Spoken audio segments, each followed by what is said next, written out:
अमीर ननद की गरीब भाभी।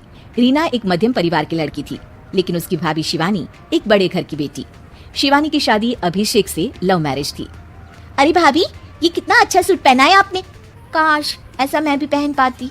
अरे क्यों नहीं रीना, वैसे भी तुम्हारा और मेरा नाम तो एक ही है, जब मन करे पहन लेना। भाभी, आपको आपके पापा ने कितने अच्छे कपड़े गहने दिए हैं। मैं उनकी इकलौती बेटी जो हूँ।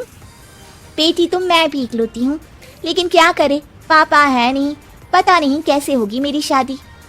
तभी वहाँ शिवानी की सास आ जाती है।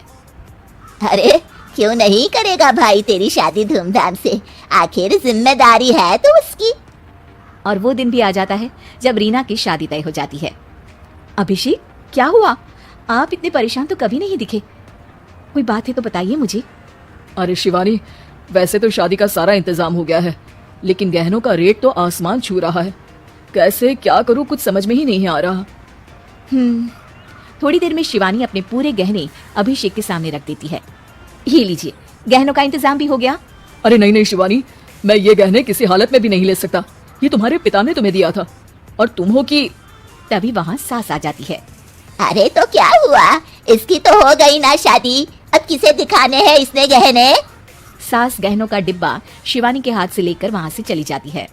रीना की शादी धूमधाम से होती है और अब वो बड़े घर की बहू बन जाती है। वहीं रीना की शादी के बाद शिवानी और अभिषेक उसकी शादी के कर्जों से डूब जाते हैं। मैं सोच रही हूँ नौकरी करनी शुरू कर दूँ, वैसे भी पढ़ी लिखी हूँ, आपकी थोड़ी मदद भी हो जाएगी। वैसे शिवानी, कुछ दिन कर लो तो अच्छा ही होगा, क्योंकि जरूरत भी है। अब शिवानी भी नौकरी करने लगती है और घर खर्चे में अभिषेक का हाथ बटाती है। एक दिन शिवानी, रीना का फोन आया था, कह रही थी कि आने वाले त्योहार में उसके ससुराल जाना है।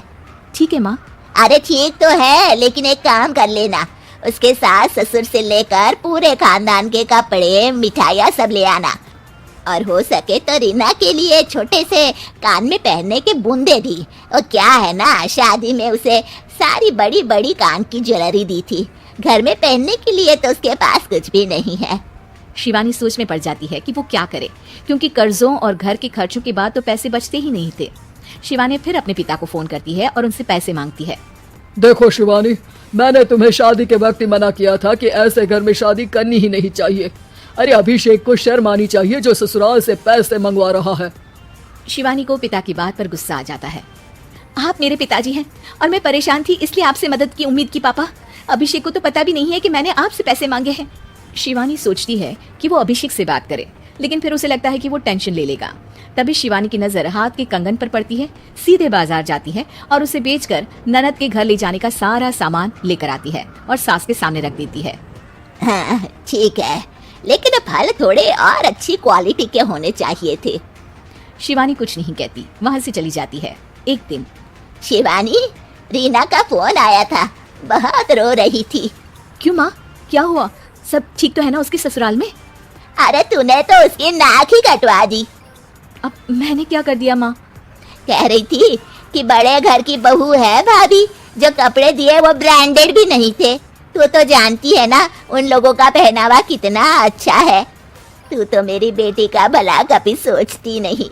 हाय भगवान, अरे बड़े घर की बहू है, इसी बात की जलन है ना तुझे, लेकिन याद रख मेरी बेटी का सोचने के लिए भगवान है, तुम लोग कभी उसका बुरा नहीं कर पाओगे। अब शिवानी के मन में सवाल था कि क्या ईश्वर सिर्फ रीना के साथ है, उसके साथ नहीं? लेकिन उसे सुकून था कि वो अभिषेक के साथ उसकी जिम्मेदारियों को निभाने में बराबरी की हकदार है। शिवानी वहां से चली जाती है। वो सास से कुछ नहीं कहती, क्योंकि अमीर घर की बहू बनकर रीना को भले ही सुकून ना हो, लेकिन गरीब घर की बहू बनकर शिवानी खुश है, क्योंकि खुशी पैसों से नहीं परिस्थितियों पर निर्भर करती है।